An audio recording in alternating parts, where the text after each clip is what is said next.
He estado estos días estudiando esta prédica y pasé una noche muy difícil, muy difícil. Porque Papá Dios me iba enseñando todas esas áreas con el tema que vamos a hablar hoy y que son áreas que no están del todo bien. Yo me pongo a reflexionar como yo era hace muchos años y como soy hoy y veo una gran diferencia. Pero cuando leí testimonios y cosas que vivieron un David, una Miriam, hermana de Moisés, y cómo tuvieron que recibir en su propio cuerpo la corrección del Señor, créanme que se me fue el sueño, pasé con un dolor de la columna fuerte y era mi corazón que estaba triste, porque ¿cuánto hay por caminar para parecernos a Él? Me falta tanto. Y cuando escuchen la prédica se van a dar cuenta. Y al mismo tiempo veía la grandeza, lo maravilloso que es Yeshua. Jesús es increíble. Mientras más estudio la Escritura, el Antiguo Testamento, mientras más me meto en los 5 primeros libros de la Biblia, que es la Torá, más grande lo veo y más lo amo y más pequeñita me siento frente a Él. Entonces, bendito sea Él y su misericordia, que esta mañana a través de la alabanza y ya la prédica ya bajó toda esa presión que yo tenía, porque yo le decía, Señor, no tengo calidad moral para predicar hoy día. Y Él me decía, sube. Y ya me siento en paz y puedo predicar, lo pude hacerlo en el primer culto. Pero cuando uno se enfrenta al pecado de uno mismo, qué bueno es decir, perdón Señor, perdón congregación. Y recordar que somos obra en construcción y siendo obra en construcción hay mucho por caminar. Y ustedes te dirán, ¿por qué tanto drama? Ya van a ver por qué tanto drama. Así que acompáñenme con el libro de Mateo 8, desde el versículo 1. Jesucristo sana a un leproso. Ese es el tema. Habiendo descendido del monte, grandes multitudes lo seguían. Y he aquí que llegó un leproso y postrándose ante él le dijo, Señor mío, si quieres puedes limpiarme. Extendiendo Jesús su mano, lo tocó y dijo, quiero, sé limpio. Y fue limpiado de su lepra inmediatamente. Jesús le dijo, mira, no se lo digas a nadie, sino anda y muéstrate a los sacerdotes, y tal como lo ordenó Moisés, presenta una ofrenda para que les sirva de testimonio.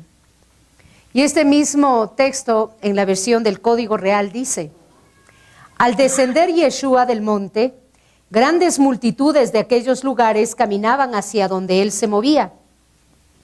Y he aquí vino un leproso inmundo, y se postró ante él suplicándole, Adoni, si quieres, puedes limpiarme. Y Yeshua extendió la mano y tocándole, dijo, quiero, sé limpio. E inmediatamente su lepra inmunda desapareció. Entonces Yeshua le dijo, asegúrate de no decirle a nadie en Jerusalén que yo fui quien te sanó, pero ve y muéstrate al Cohen, que es sacerdote, para que te examine y confirme tu limpieza y presente el sacrificio que ordenó Moshe, y entonces solamente a ellos les dirás cómo fuiste limpiado para que les sirva de evidencia. Entonces estamos viendo que el Señor Yeshua acaba de dar el sermón del monte, se baja y se topa con muchísima gente. Ahora, dentro de esas grandes multitudes habían judíos y gentiles. Gente que había escuchado de él, gente que estuvo oyendo el sermón, otros por referencia, y todos querían acercarse a él. Y en medio de toda esa multitud de gente se aparece un leproso, pero no era un leproso común, dice, es un leproso inmundo. Y él le ruega al Señor que lo sane, y el Señor Jesús le sana. Cuando leía este texto, vino a mi mente varias preguntas. ¿Por qué Yeshua empezó por sanar la lepra? ¿Por qué no empezó con alguien paralítico, alguien ciego, alguien que tenga una enfermedad manifiesta en su cuerpo y que todo el mundo pueda verle? Ahora vamos a decir nosotros, claro, la lepra se le puede ver. Entonces era evidente la sanidad, ¿no es cierto? Pero habían otras preguntas. ¿Por qué en el caso de la lepra la gente era tratada con bastante dureza? ¿Por qué los aislaban? ¿Por qué tenían que gritar en la calle inmundo y la gente abrirse? Si era una enfermedad contagiosa, ¿por qué otras enfermedades contagiosas no han sido analizadas en la Escritura de la misma manera que la lepra ha sido analizada? Y uno puede pensar que falta de compasión. Es que hay enfermedades que son más graves que las otras. Y la verdad es que las enfermedades son enfermedades. Cada una con sus síntomas, cada una con sus consecuencias, sus manifestaciones, ¿verdad? Pero enfermedad es enfermedad. Entonces todo eso venía a mi cabeza y decidí investigar un poco sobre la lepra. Y ahí encontré la respuesta y eso es lo que vamos a compartir este domingo y el próximo domingo. Y el tema me movió el piso. Primero porque cuando te analiza la lepra, la Escritura se manda en el libro de Levítico 2 capítulos enteros. Y dices, a ver un momentito, ¿por qué tanta vaina con la lepra? Si es una enfermedad, mándese una instrucción para que haya una sanidad específica, digan tal hierba, tal es la medicina y curen a la persona. ¿Por qué 2 capítulos completos? Entonces, encontré en la investigación que la lepra que nosotros conocemos no es la lepra que dice la Escritura. No es la misma lepra. La lepra que hoy conocemos nosotros es originada en la bacteria del Hansen, ¿no? Es un bacilo de Hansen. Y es una enfermedad que tiene una serie de síntomas. Pero el problema que encontramos aquí es que no existe una palabra para que describa exactamente a la enfermedad que en las traducciones nuestras se llama lepra. Por eso es que cuando tú coges la Torá Emet, vas a encontrar en el Levítico capítulo 13 que empieza a utilizar una palabra específica y no la traducen. Se llama Zarat. T-Z-A-R-A-A-T. Zarat. Y el Zarat no es lepra. Es una enfermedad diferente. Siendo así, tenemos que pensar por qué se origina, de dónde se origina y cuál es el sentido de esa enfermedad. ¿Por qué la Escritura la analiza tanto y cuál es el propósito para que esa enfermedad aparezca? Entonces, en la investigación, me encontré que el Zarat era una enfermedad que venía de Dios. Era una enfermedad que Dios enviaba sobre todo al pueblo de Israel, al pueblo judío. Y esa enfermedad se presentó desde la salida de Egipto hasta la destrucción del segundo templo de Jerusalén. Era una enfermedad que era una provisión divina, un favor divino. Y dices, ¿qué enfermedad puede producir bienestar si duele? Si esta enfermedad más aún causa desprecio, que me aíslen, que tenga que gritar, que me toque encerrarme en cuarentena, ¿qué provisión divina puede ser? Y conforme la estudiemos vamos a darnos cuenta que bendito es el Señor que nos manda cosas para ponernos en orden. Entonces, esta enfermedad Zarat era una provisión de Dios. Y es interesante porque la tradición oral, el Midrash dice que hay 10 pecados por los cuales el Zarat se presentaba. El Talmud dice que son 11 enfermedades, no, 7 enfermedades. Pero en todo caso, hoy vamos a estudiar algunas de ellas y ciertos ejemplos que produjeron esta Zarat. Yo no le voy a decir lepra, le voy a decir Zarat porque eso es lo correcto. Y Zarat tiene que ver, es una afección, y una afección se llama en hebreo nega. Cuando tú cambias el orden de las letras, tienes la palabra oneg. Y oneg significa regocijo y gozo. Nega significa un mal que tú tienes, que tiene un fin específico y que tiene un propósito por el cual lo recibes. Pero ese mal se puede transformar en gozo y en regocijo cuando la causa del mal tú la quitas. Entonces era una enfermedad que el Señor enviaba precisamente para poner en orden. Ahora, cuando tú hablas de la palabra leproso en hebreo, leproso es una palabra que es un acróstico de difamador. Y ahí empiezas a tener pistas. ¿Cuáles eran los pecados que originaban que el pueblo de Dios tengan zarat? Y cuando piensas del tratamiento que ellos tuvieron y el tratamiento que hoy tenemos, la diferencia es abismal. Y ahí podemos ver la grandeza de Yeshua. La obra maravillosa de Él en la cruz, para que ninguno de los que estamos aquí estemos leprosos. Y la verdad, cualquiera puede decir, perdónenme, yo no tengo por qué tener lepra. Me anticipo un poco, uno de los pecados que originaba el zarat era la maledicencia, que significa la lengua. Problemas de la lengua. Levante la mano a aquel que nunca ha dicho nada malo de alguien. ¿Ahora entienden por qué saqué bombero?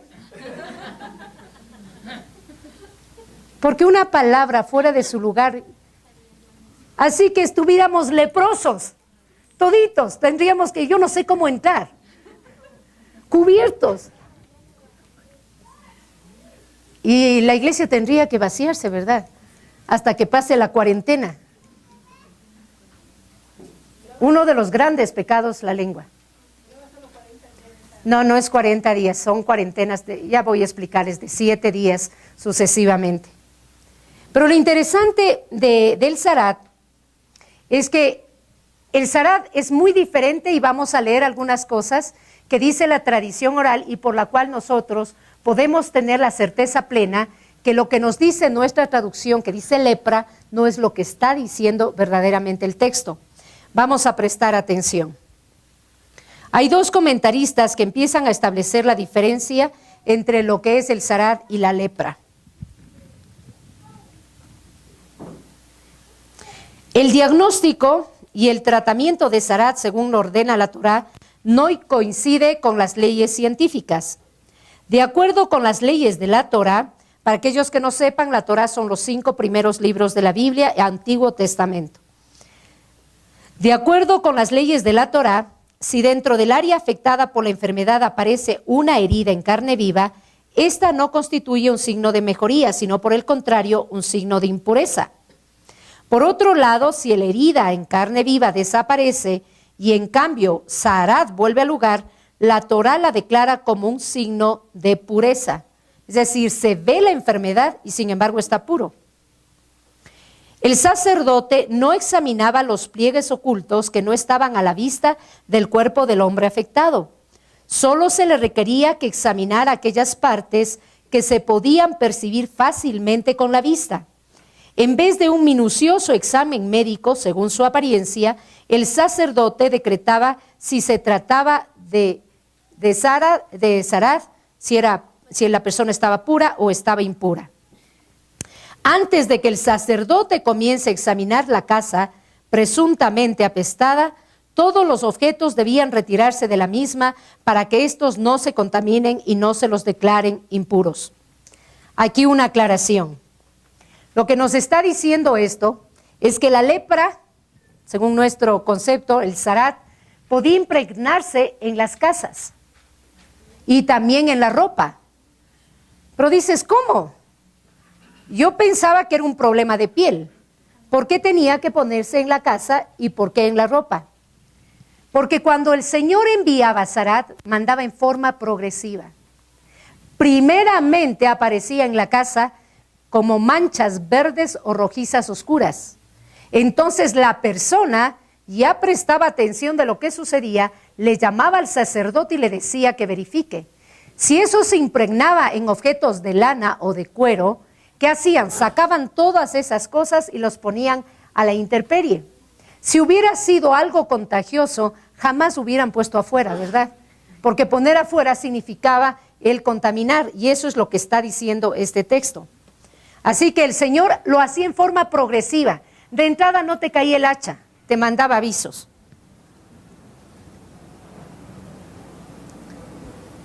Ciertamente, si estos fueran los objetivos de la Torá, vuelvo a repetir para tomar la idea, antes de que el sacerdote comience a examinar la casa presuntamente apestada, todos los objetos debían retirarse de la misma para que estos no se contaminen y no se los declaren impuros. Ciertamente, si estos fueran los objetivos de la Torá, estaría en contra de cualquier regla sanitaria colocar objetos susceptibles de estar infectados al alcance de todo el mundo. No se examinaba ninguna persona enferma durante Sheva Berajot, Shabbat y otra fiesta que es Yamin Tobin, que no sé cuál es, cuando se juntaban multitudes en Jerusalén. Si la Torá estuviese interesada en evitar la propagación de la enfermedad, ordenaría que se examinara a las personas, especialmente cuando se juntan multitudes, que el problema de contagio es más frecuente. Además, en Jerusalén, la ciudad de las reuniones nacionales, jamás se hubiera podido declarar a una casa impura. En las ciudades abiertas que no estaban cercadas, el leproso podía quedarse en la ciudad. Ninguna persona no judía podía convertirse en impuro, ni se le revisaba ni se le aislaba. Aun si se convertía mientras estaba afectado, no tenía que ser examinado según la ley. Todas estas consideraciones hacen más que evidente que nosotros no buscamos la causa o el método de tratar Zarat en el área de la medicina, sino que debemos referir a las palabras de nuestros sabios. Entonces, ¿qué significa esto? Que el Señor está tratando, en el texto que nosotros manejamos en la Biblia, está trabajando con una enfermedad enviada por Él por causa del pecado de su pueblo. Hay algunas excepciones en la Escritura por la cual un no judío podía tener esa enfermedad, pero son excepciones. Fundamentalmente, el Zarat llegó a algunas personas, entre ellas al rey David. Ahora, hay cosas que no están escritas, pero la tradición te va explicando. Así que, ¿podríamos decir que David era difamador? La respuesta es no.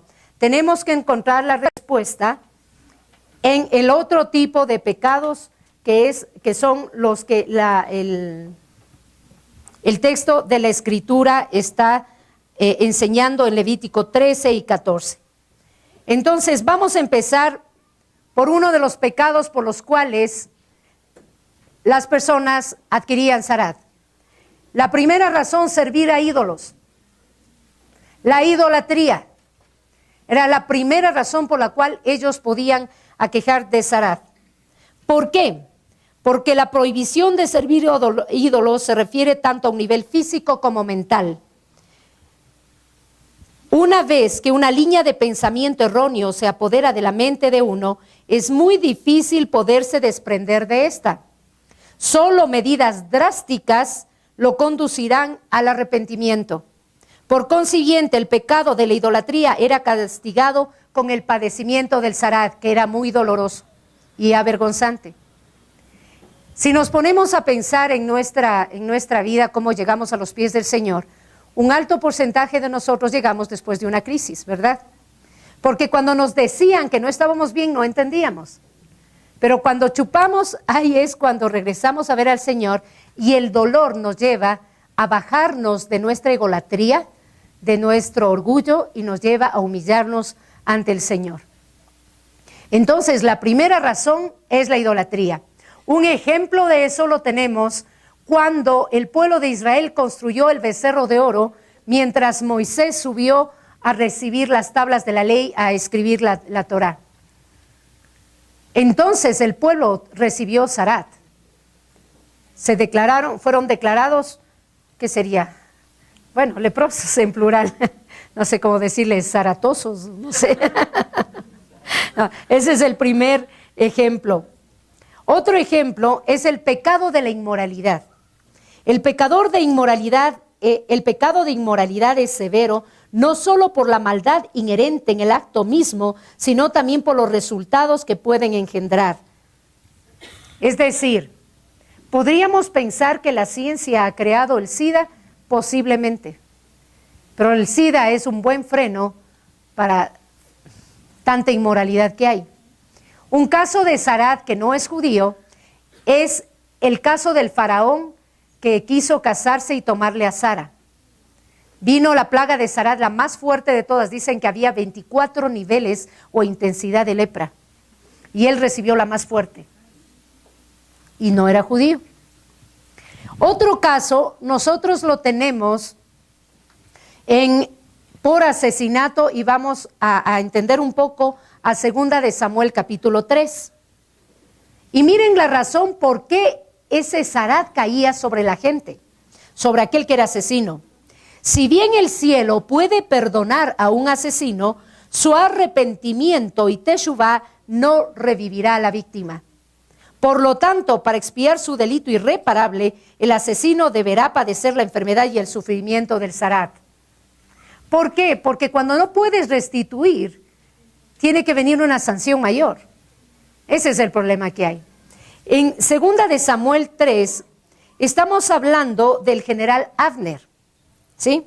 Estamos hablando, vamos para allá, coger el texto.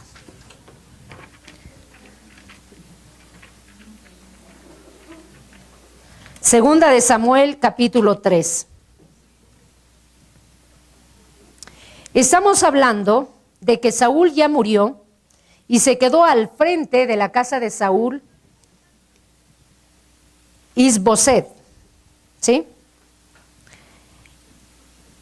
Y en el versículo 3:6 dice, refiriéndose a Abner, que era el general de Isboset, y sucedió que mientras había guerra entre la casa de Saúl y la casa de David, Abner se hacía fuerte en la casa de Saúl. El personaje de esta historia es Abner. Saúl había tenido una concubina cuyo nombre era Rispa, hija de Aná. Entonces dijo Isboset a Abner, ¿por qué te has allegado la concubina de mi padre? Miren hasta qué punto este hombre llegó a tener poderío. Abner se disgustó mucho a causa de las palabras de Isboset. Entonces Abner dijo, ¿acaso soy yo ahora jefe de los perros de Judá? He tratado con bondad a la casa de Saúl tu padre, a sus hermanos y a sus amigos, y no te entregué en manos de David. Y tú me refieres hoy una iniquidad con esa mujer. Es decir, Abner tenía un poder tal que le mandó a callar a su jefe. Y le dice, perdóname, yo tengo intimidad con quien a mí se me ocurra. No me puedes llamar la atención por haberme allegado a esa concubina. Entonces pasa el tiempo y a Abner se le ocurre enviar unos emisarios, y aquí tenemos en el 12. Abner envió emisarios ante David diciendo, ¿de quién es la tierra? Haz una alianza conmigo y he aquí que mi mano estará contigo para hacer volver a ti todo Israel. Abner le ofrece al rey David apoyarle para unificar todo el reino.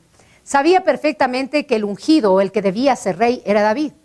Entonces, como ya se pelearon las comadres, corre donde David, y David lo recibe y lo trata bien y lo manda en paz.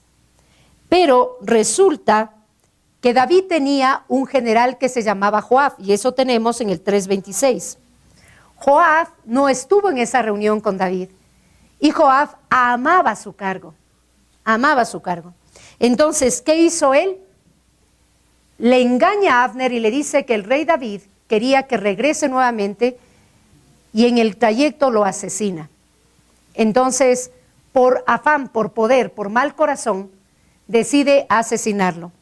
¿Qué pasó? Más adelante vemos en el 33 que David estaba muy golpeado por la muerte de Abner. Nunca estuvo de acuerdo que eso sucediera, porque lejos de lograr la unidad del pueblo de Israel, su infamia, su asesinato estaba provocando mayor separación entre Judá y el resto de las tribus.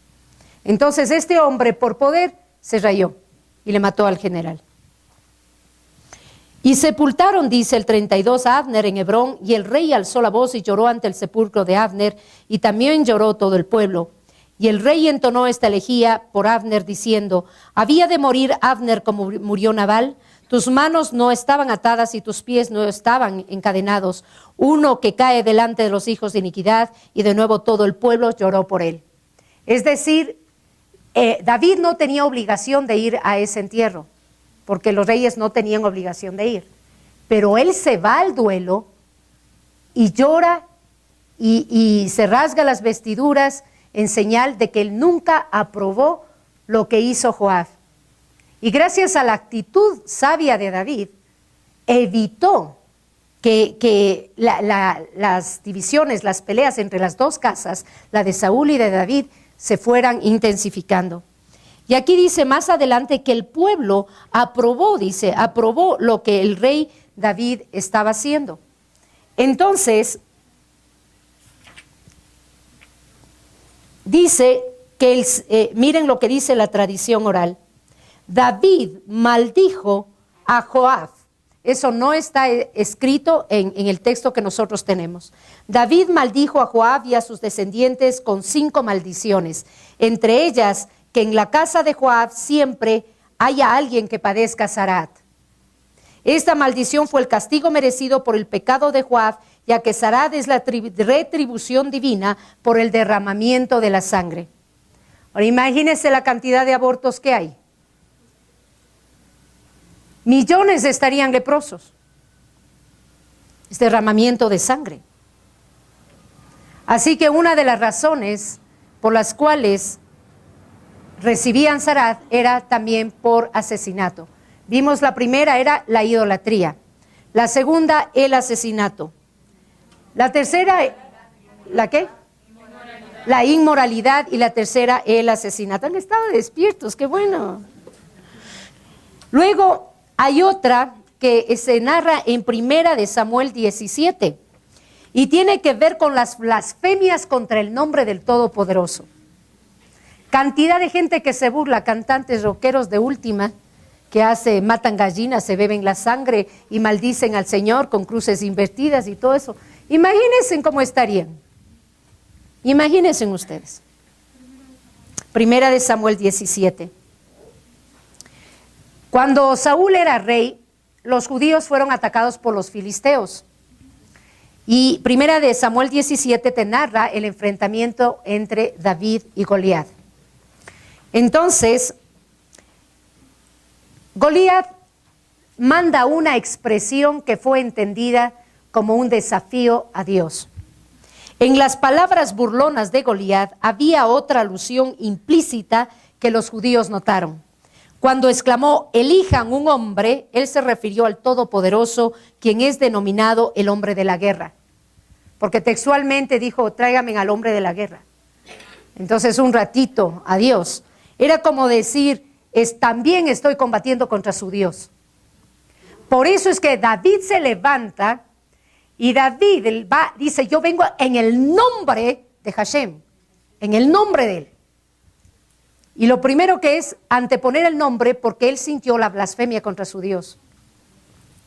Y luego, viéndole ese hombre de 3 metros y todo, no le tuvo miedo. Y si te pones a pensar, David era muy frágil, sin escudo, sin nada, y solo tenía su honda y 5 piedras.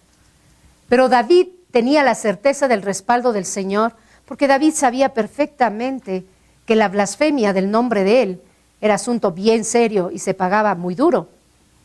Entonces, ¿qué hace David? Antes de lanzarle la onda, él le maldice a Goliat. Miren lo que dice. Eso no van a encontrar ahí, dice la tradición oral. Lo que está escrito en la Biblia no te da detalles. Por eso es que se tiene que estudiar con la tradición oral, que de generaciones en generaciones los judíos han cuidado para poder entender cosas que hay textos oscuros que no se acaban de entender y la tradición te aclara. El gigante intentó acercarse al niño pastor, pero David le replicó, vengo en nombre de Hashem, el Dios de los ejércitos de Israel, a quien tú has blasfemado. Que Hashem haga que hoy contraigas la enfermedad de Zarat, así te debilitas y caes en mis manos. Primero lo maldijo de Zarat. Luego, todas las naciones reconocerán la existencia del Todopoderoso y el pueblo de Israel su providencia especial. ¿Por qué es importante la maldición que David echa? Porque era necesario que se manifieste el poder de Dios respaldando su nombre, el nombre de Dios, respaldándose a sí mismo, a Dios. Porque se había blasfemado con el nombre. Cualquier persona podía decir que macho, y gente que no es creyente va a decir, David, qué puntería del Wambra, buenazo, pilas. Y van a creer que fue David, solo David, el que le tiró abajo a Goliat. Entonces, primero tenía que venir la disciplina de Dios por blasfemar el nombre de Dios. Entonces, David sabía esto perfectamente y lo maldice. Y lo que ves aquí es la grandeza de Dios respaldando a su profeta. Entonces, la lepra le viene, ese Sarad le viene con dolores intensos, porque el Sarad es muy doloroso. Y le cubre completamente, el hombre empieza a ofuscarse, pues obviamente con semejante dolor. Y ahí es cuando facilito, David le lanza, le da en la frente, le quita el casco, le corta la cabeza y marchó Goliat. Por blasfemar el nombre de Dios. Debemos tener cuidado cuando pronunciamos el nombre de Dios. No podemos usarlo en chistes, ni tampoco para respaldar algo que no venga de Él. Por eso siempre que oramos por iniquidad, nosotros pedimos perdón por la iniquidad de los ancestros, nuestra propia iniquidad originada en tomar su santo nombre en vano, originado en blasfemar cuando al Señor se le ponen chistes. ¿Se han dado cuenta cómo los Simpson son expertos en blasfemar el nombre de Dios? Le ponen hasta de jodoquero al Señor Jesús. Es una burla tremenda. Yo digo, ¿qué pasaría si el Señor siguiera? Bueno, Dios es el mismo de ayer, de hoy, de siempre. Si no fuera por la sangre de Cristo, por la obra maravillosa de nuestro Mesías, yo no sé qué pasaría. No habría uno en pie. Si no fuera por eso, por su gracia. Pero eso no significa licencia para matar, ¿verdad? Ni para actuar torcidamente, porque la opinión, el pensamiento de Dios es el mismo de ayer, de hoy y de siempre. Él no cambia. Si antes le parecía desastroso esto, le parecía horrible y mandaba semejante plaga para que entren en razón, imagínense, Él sigue pensando lo mismo. Él sigue pensando lo mismo. Entonces ya tenemos que la idolatría no es buena, ¿verdad?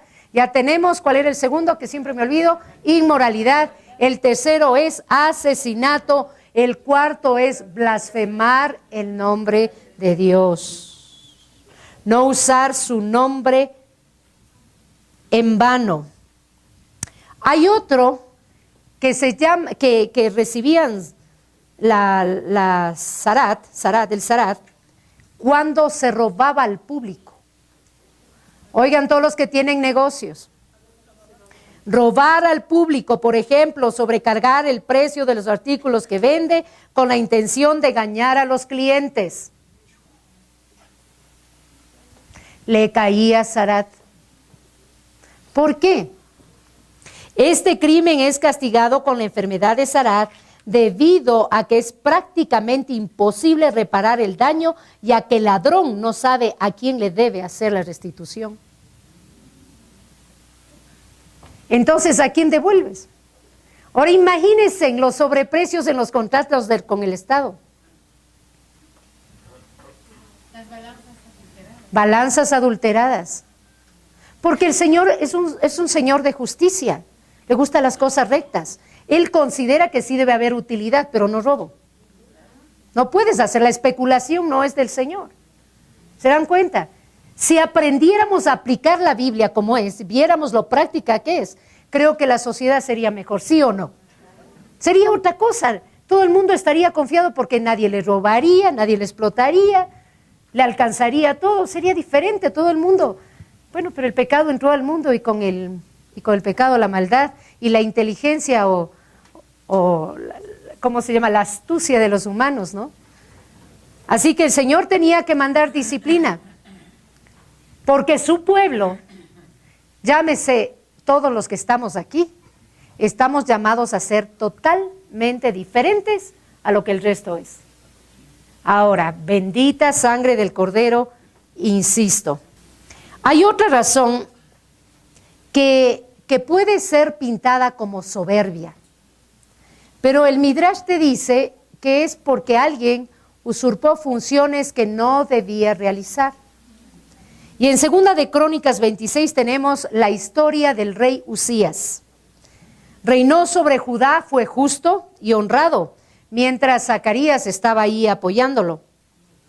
Pero dice que con el tiempo él se descuidó un poquito del descuido de la escritura de la Torá y se dedicó a producir en sus haciendas, porque le encantaba el campo, la agricultura era su devoción.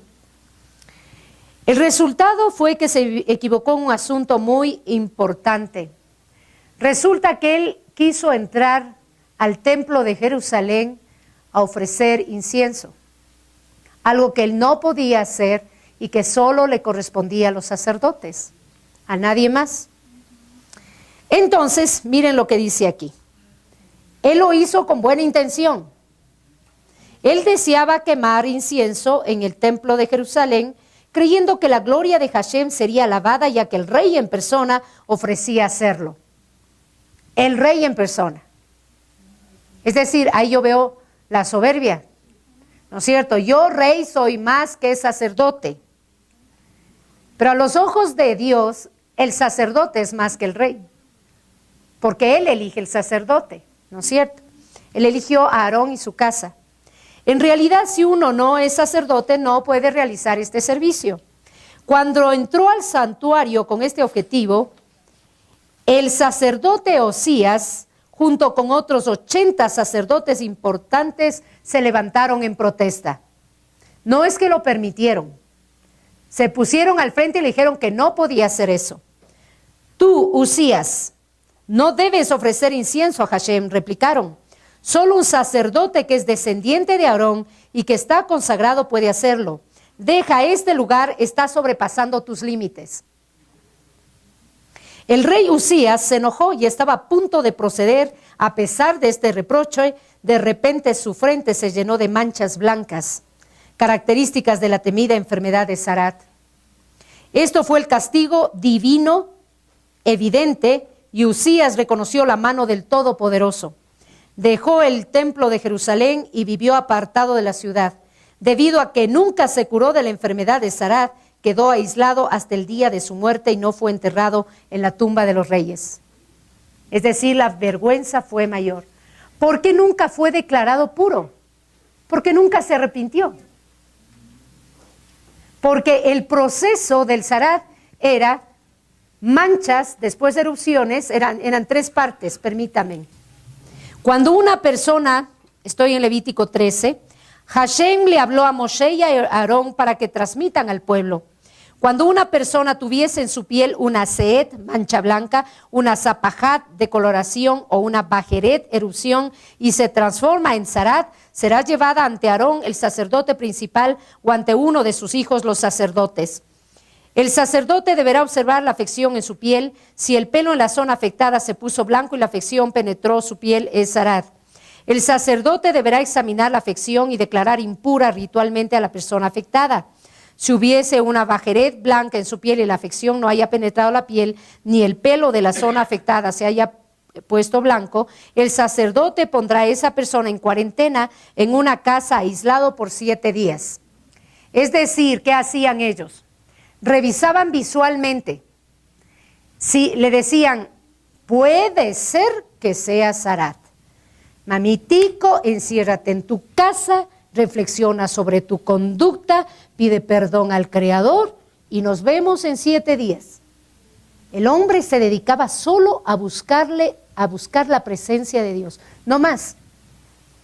Si ustedes se dan cuenta, la alabanza que hoy hicimos fue de búsqueda del Señor, de sanidad, porque ninguno de nosotros podía tener la calidad moral de decir no he hablado, ¿no es cierto? De estas cosas que estoy diciéndoles, asesinato y todo eso, no. Dios lo sabe. Pero, por eso pusimos una búsqueda del Señor. Entonces, en esos 7 días el hombre se aparecía y dependiendo de cómo progresaba el asuntito, podían definir si era enfermedad o si era Sarat. Si él se había arrepentido, el Sarat regresaba. Si era una enfermedad cutánea, progresaba, pero con otros síntomas. Entonces nunca hubo injusticia como para decir, le están condenando a alguien porque se equivocaron Se equivocaron porque interpretaron mal y era una enfermedad y no el zarat. Entonces, de tal manera, los sacerdotes fueron preparados con mucha prolijidad para poder saber cuándo era zarat y cuándo era otro tipo de enfermedad. Hay un ejemplo muy lindo que te habla en Segunda de Reyes 5. Ahí te habla de Naamán, el famoso general asirio. Y Naamán adquiere zarat, pero Amán era sirio, no era judío. ¿Por qué adquirió esa enfermedad? Porque él adquirió cuando en una de sus peleas atravesó el Jordán. Y yo no sé qué pasó ahí, pero el Señor consideró que tenía que recibir el zarat. Ahora, no nos olvidemos que hay muchas enfermedades que no son por pecado, sino para la gloria de Dios. No nos olvidemos de eso, pero el Señor permitió que lo tenga. Entonces, resulta que hubo en una de esas emboscadas y todo, toman a una chica judía como prisionera y le llevan como empleada a la casa de Naamán. Y cuando ella le ve que tiene esa enfermedad, le sugiere que se vaya donde los israelitas, que se vaya donde el profeta para que el profeta le ayude. Entonces el general se va donde el rey sirio, no es asirio, sino sirio. Se va donde el rey y le cuenta lo que la chica le dijo, y el rey le escribe una carta al rey Acab, diciéndole que le pida al profeta que ore por él. Entonces Acab se rasga las vestiduras y dice: este hombre me está buscando, porque ¿quién soy yo para curar o no curar? ¿Quién soy yo? ¿Y cómo yo le voy a decir a mi enemigo Eliseo que ore por él? Porque no le podía ver a Eliseo, no le quiso nunca ¿cómo se llama? Elías, peor Eliseo. Estaban separados. Entonces le dice: yo no le voy a buscar, el profeta no me va a hacer caso. Entonces me está buscando guerra, eso es lo que él quiere. Pero por ahí oye Eliseo, y Eliseo le dice que le mande a Naamán. Y entonces el rey, qué bueno, Naamancito anda donde Eliseo. Se va donde Eliseo y no le recibe a Naamán. Le manda a decir que se mete en el Jordán por 7 ocasiones.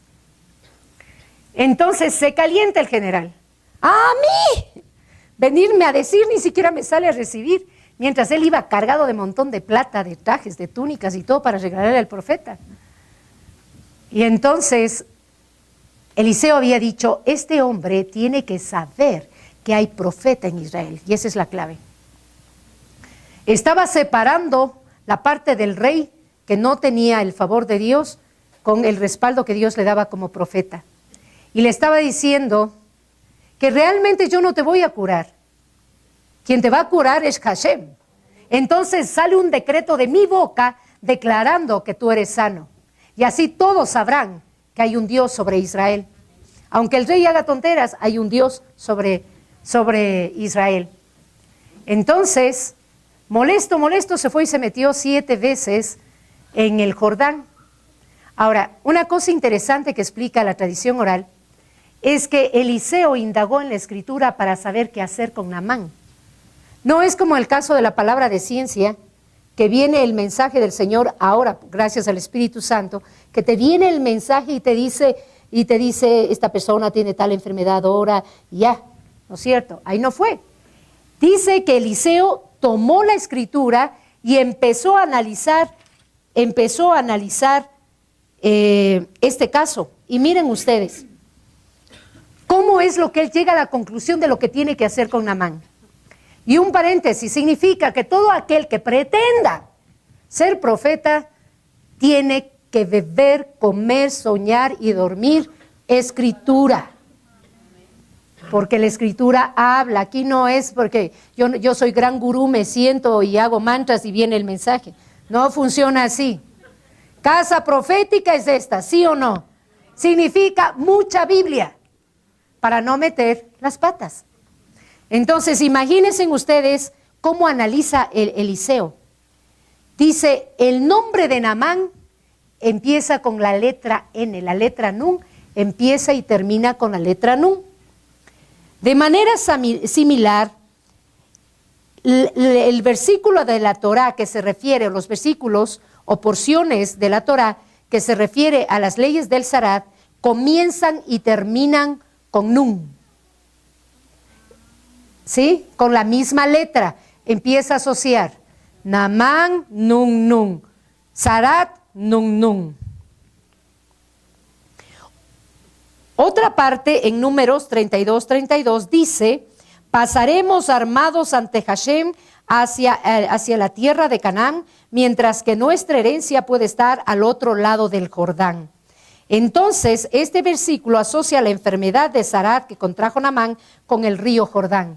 Entonces, él sabía que se enfermó en el río Jordán, porque la Escritura le dijo. ¿Se dan cuenta? El valor numérico de la letra Nun es 50 y el río Jordán, el ancho, es 50. 50 mot, no sé qué significa.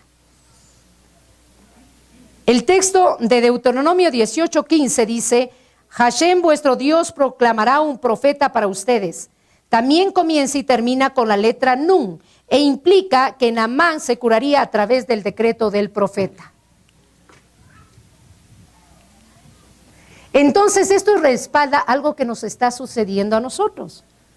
Señor te lleva a un texto y tienes que leerlo primero literalmente, luego Espíritu Santo, auxilio, socorro, ¿qué tratas de decirnos?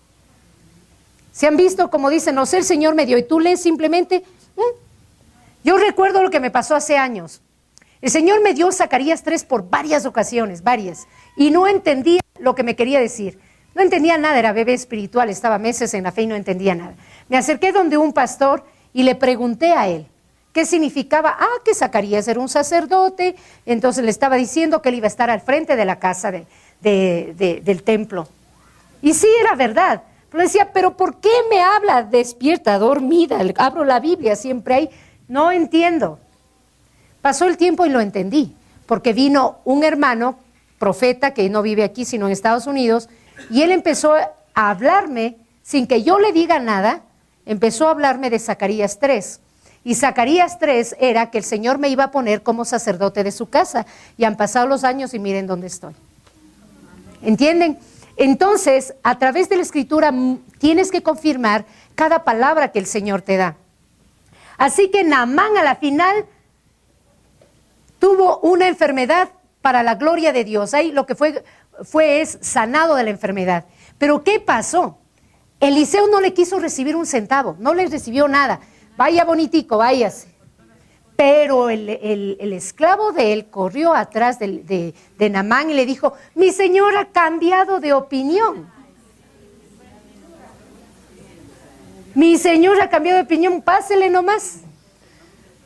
Entonces le cayó a Gehazi, le cayó el Zarat. Y él y sus hijos quedaron, 3 hijos de él quedaron con Zarat. ¿Por qué? Porque sus hijos supieron lo que su padre hizo y no le protestaron, no le impidieron, por lo tanto les cayó a él y a sus hijos. Por lo tanto el repudio total y el aislamiento de todos era quedarse como un paria sin nada. ¿Por qué? Porque se le ocurrió mentir. Entonces cayó en el mal de la maledicencia. ¿Y cuál fue la ofensa grande que Eliseo vio atrás? Porque no solo era una mentira chiquitita, sino que el problema radicaba en que el testimonio de la gloria de Dios se disminuía. ¿Por qué? Porque le iban a decir que Eliseo fue un médico y que lo que hacían era pagarle como médico. No se vio el milagro por culpa de lo que Gehazi hizo. ¿Se dan cuenta? Entonces, por eso le cayó lepra. El asunto de Naamán era para la gloria de Dios, enfermedad, aunque era Zarat. El asunto del otro era maldición por haberse hecho el vivísimo, por avaro, por mentiroso, malediciente, por corrupto. Entonces, por eso le cayó. ¿Se dan cuenta? Entonces, el Zarat era asunto serio. Por eso es que no sé si la próxima semana terminaremos, porque la próxima semana quiero que analicemos el caso de María, la hermana de Moisés y de Aarón. No se pierda. Eso es tremendo, créanme, es tremendo, tremendo. Yo me he quedado loca, ¿no? Es impresionante cómo podemos entender y seguiremos estudiando esto del Zarat. Ahora debemos declarar que hemos sacado bombero, ¿verdad? Entonces vamos a hacer 2 cosas. Vamos a orar este momento pidiéndole al Señor perdón. Vean, yo ahorita estoy tranquila porque ya lo hice a conciencia y me siento mejor, más sana también, pero lo que importa ahora es que usted tenga conciencia y que deje que el Espíritu Santo, ahí solo ponle play, mijo, y que deje que el Espíritu Santo le vaya guiando para que de verdad eso que la Escritura está diciendo que no está bien en nuestras vidas, podamos aplicarlo. Esa es la primera parte. La segunda parte, mis amados, es que durante esta semana, 7 días, no vamos a hablar mal de nadie.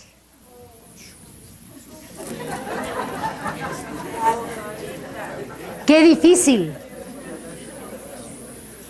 ¡Qué difícil! ¿Saben qué hagamos? Todas las mañanas, Señor, pon guarda en mi boca. Hoy que venía, iba a decir una cosa y pon guarda en mi boca. Justo me hizo acuerdo. Dije, encima más. ¿Sí? 7 días. No es mucho 7 días, ¿no es cierto? 7 días. ¿Ah? Un día a la vez, sí, mi hija, un día a la vez, cada día. Y nos premiamos porque hoy no hemos hablado mal de alguien. Solo por eso.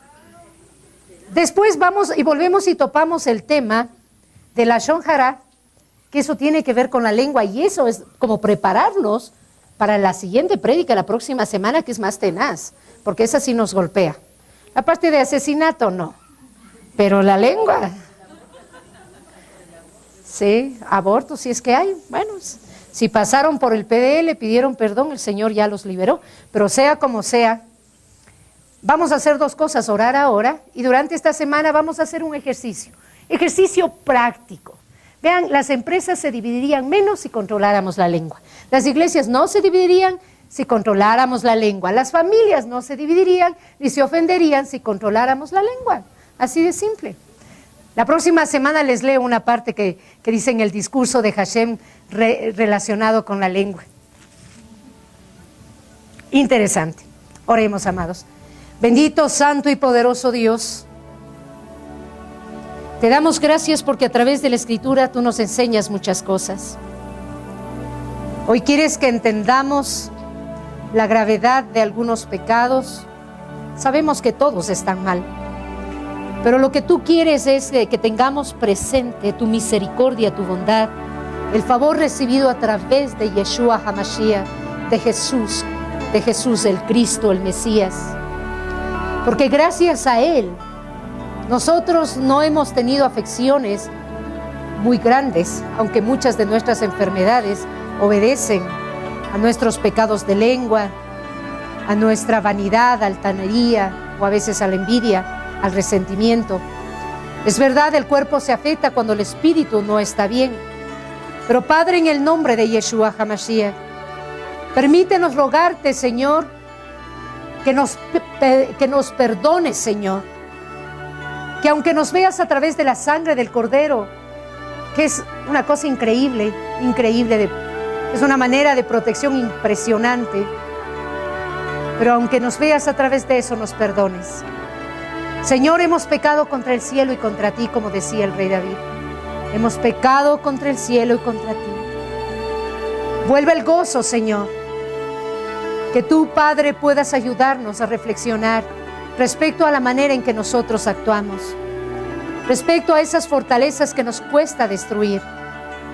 Pero hoy hemos pedido como familia, Señor, la provisión de tu presencia, la provisión del Santo Espíritu, para que cada día nosotros seamos mejores personas en todos los ámbitos, Señor.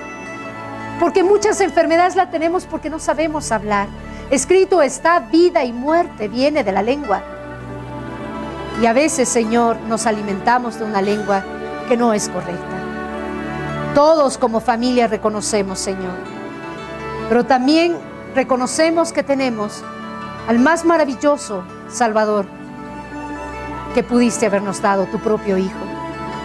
Cuán grande le vemos a Yeshua y te decimos, Señor Yeshua, Alteza Real, Su Majestad, gracias de corazón. Porque sabiendo cómo estábamos, sabiendo cómo éramos, nos llamaste por nuestro nombre, nos diste dignidad, nos has dado vida eterna y nos estás enseñando tu palabra. porque tú anhelas un ejército de santos que vivan plenamente tu evangelio donde estén. Hombres y mujeres sabios y entendidos, hombres que se sujetan a tu voluntad y que la aman, hombres y mujeres que expresan su amor a través de la obediencia.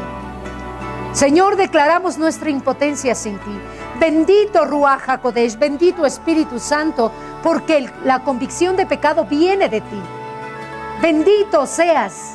Por favor, derrámate con fuerza en nuestras vidas, y al derramarte, haz que nos duela el pecado que nosotros cometemos.